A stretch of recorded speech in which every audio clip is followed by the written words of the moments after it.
Preview. Preview.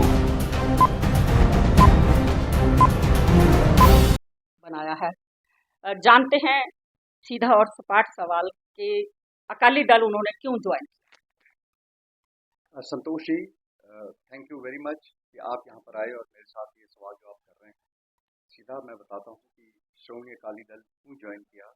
Basically now lieutenant colonel Gurprakash Singh Virk ये directly अभी political system के अंदर इंट्रोड्यूस होना चाहता है और पिछले 10-12-15 साल से मैंने ये देखा कि एक सैनिक होने के नाते हमारा जो हमेशा एक रुतबा रहा है कि हम सैनिक जो हैं आमतौर पर पॉलिटिकल यानी कि पॉलिटिक्स के अंदर ज़्यादा दिलचस्पी नहीं रखते हैं, सीधे साधे अपने हुक्म के मुताबिक काम करते हैं और रिटायरमेंट होने के बाद भी ज़्यादा इंटरेस्ट नहीं लेते हैं।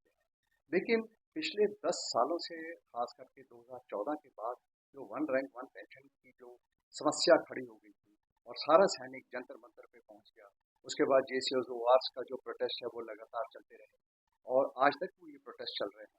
तो इसको इस सब चीज़ों को मद्देनजर रखते हुए खास करके जैसे शॉर्ट सर्विस कमीशन ऑफिसर्स और emergency commission officers, women short service commission officers, इनको मैं हमेशा लगातार 10 साल से स्ट्रगल कर रहा हूँ कि किसी न किसी तरीके से इनको जस्टिस मिले, लेकिन ना मिलने की वजह से एक अभी जब इलेक्शंस 24 की ये पार्लियामेंट इलेक्शंस की बात हुई तो मेरा मन किया कि अगर अभी तक हमारा ये समस्या दूर अगर नहीं हो पा रही हैं और अगर OROP मिली भी है तो लंगड़ी OROP JCOs के लिए मिली है जो लगातार वो इस समय समस्या उन्होंने प्रॉब्लम्स और प्रोटेस्ट करे जा रहे हैं और उनको यहाँ तक ये ऐसा भी हो गया कि जैसे उनको अधिकारियों के ऊपर भरोसा ही नहीं है। वो यहाँ तक ओपनली कह रहे हैं कि जैसे कि जनरल शब्बीर ने भी हमारा कोई साथ नहीं दिया, हमारे जैसे ऑफिसर्स ने साथ नहीं दिया, बल्कि हमारी कभी ऐसे सोच नहीं थी। तो इन सब चीज़ों को देखते हुए, ये प्रोटेस्ट को देखते हुए मेरा एक मन किया कि अगर हमारा एग्जिस्टिंग सिस्टम एग्जीक्यूटिव, जुडिशरी और ये लेजिस्लेशन पार्लियामेंट के अंदर भी जो सवाल खड़े किए हैं वो भी जवाब नहीं दे रहा है, तो क्यों ना हम पीपल के सामने जाएं और वहाँ पर people come to the people और उनके साथ बातचीत करें और उनको अपनी बात बताएं और अगर हो सके तो इसके अंदर हम अपनी भी एक स्पेस क्रिएट करें पॉलिटिकल सिस्टम के अंदर कि सोल्जर्स भी अभी स्पेस मांग रहा है, सैनिक भी इस पॉलिटिकल यानी अपने सैनिक साथियों के साथ उनके वेलफेयर के लिए, उनके जीवन को और ज़्यादा बढ़िया बनाने के लिए आपने पॉलिटिक्स ज्वाइन किया। सीधा सा सवाल है। बिल्कुल सही बात है। अच्छा, दूसरा सवाल मैं जानना चाहूँगी, पॉलिटिक्स में अब आ गए हैं पूरी तरह से। किसान गांव-गांव में आमतौर पे बीजेपी के और आम आदमी पार्टी के बहुत से लीडर्स का विरोध करते हैं, प्रदर्शन करते हैं, सवाल पूछते हैं। इसको आप कैसे देखते हैं?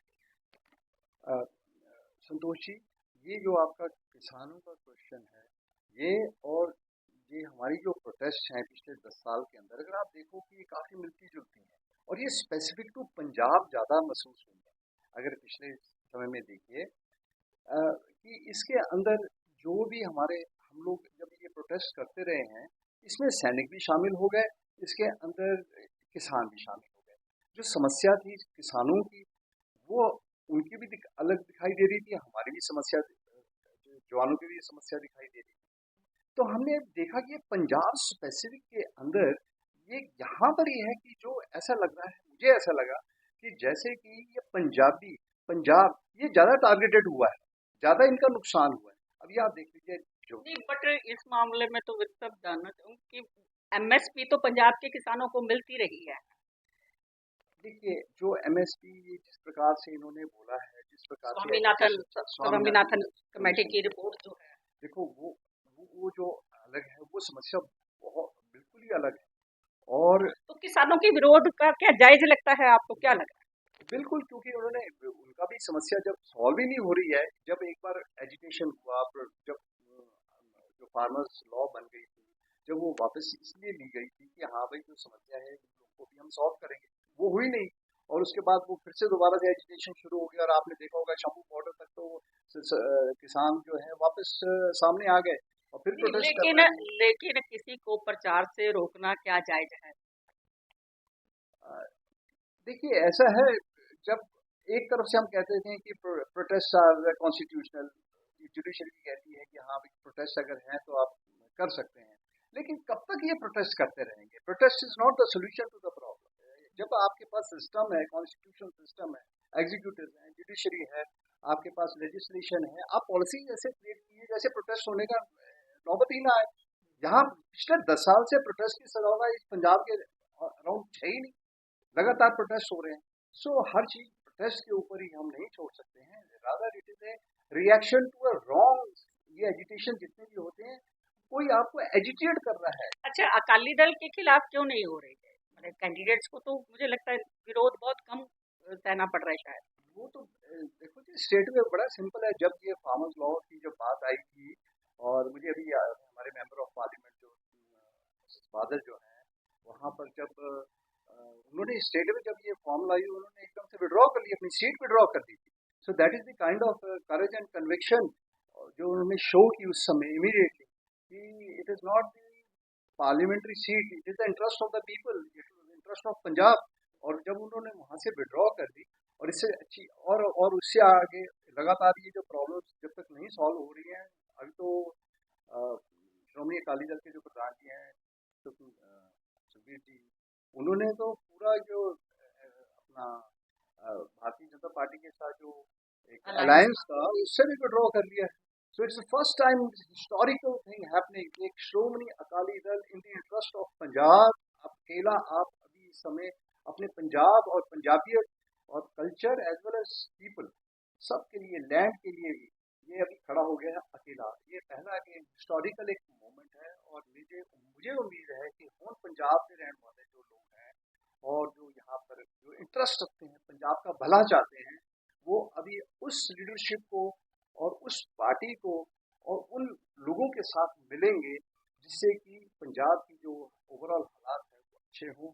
और मुझे इसमें उम्मीद सबसे ज़्यादा श्रोमणी अकाली दल में इसलिए अच्छी लगी कि मैं देख रहा था कि मेरे जो फौजी हैं, तकरीबन 4.5 लाख फौजी हैं जो रिटायर होकर यहाँ पर आए हैं, वो चुपचाप अपने घरों में बैठे, रिटायर होने के बाद कोई पूछ नहीं रहा है। तो मैंने सुखबीर जी से मैंने रिक्वेस्ट की तो क्या अभी मैनिफेस्टो में आपकी कुछ डिमांड्स थी, क्या वो रख रहे हैं, क्या है? देखो ऐसा है, मेरी डिमांड, देखो टू बी वेरी फ्रैंक, एक होता है जब हमने प्रॉब्लम बताई कि भाई इतना एक्स सर्विसमैन है, 4.5 तकरीबन 5 लाख एक्स सर्विसमैन है, उसके साथ रिलेटेड फैमिली मेम्बर्स हैं।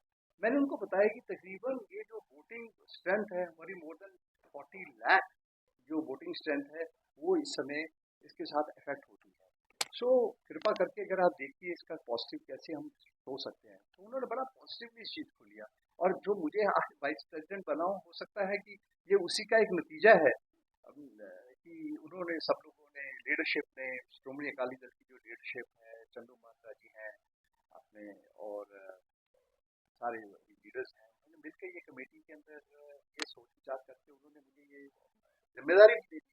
और मुझे बहुत अच्छा लग रहा है, क्योंकि अभी ये जो सैनिक समाज जो हम मानते हैं कि भाई ये एपॉलिटिकल है, नहीं, मैं कहूँगा प्रोटेस्ट से भला ये है कि come and participate in the election system, और जो हमारी आवाज़ है हम असेंबलीज के अंदर, अपने पार्लियामेंट के अंदर उठाने के लिए हमारे पास काबिलियत है, हमारे पास काबिलियत है। देखो fight till the time we were standing against the enemy, और गोली चलानी है, उसके लिए अलग बात है, वो ट्रेनिंग अलग है। जान पर खेल कर हम देश की रक्षा करते हैं, तो समाज के लिए भी लड़ेंगे, हम समाज के लिए भी आगे आए। एंड मुझे पूरी उम्मीद है कि ਹੁਣ पंजाब ਦੇ ਵਿੱਚ ਜਿਹੜਾ सैनिक समाज है वो खड़ा होएगा, और उन्होंने थोड़ी जी एक होप मिलेगी कि श्रोमणी अकाली दल के द्वारा ਅਸੀਂ ਸਾਰੇ ਮਿਲ ਕੇ ਨਾਲ ਉਹਨਾਂ ਦੀ ਲੀਡਰਸ਼ਿਪ ਦੇ ਨਾਲ ਮਿਲ ਕੇ ਅਸੀਂ ਪੰਜਾਬ ਦਾ ਭਲਾ ਕਰੀਏ, ਐਂਡ ਫॉरगेट द पास्ट। जितना ਅਸੀਂ पास्ट ਉੱਤੇ ਜਾਵਾਂਗੇ ਉਹਨਾਂ ਨੁਕਸਾਨ ਹੋਏਗਾ। ਇਹ ਚੰਗਾ है जिस भी स्टेज में है, यहाँ से अब एक यानी दुखदायक अतीत को छोड़कर हम फ्यूचर जो है वो ब्राइट सोचें, ब्राइट फ्यूचर के बारे में। ठीक है, थैंक यू वेरी मच।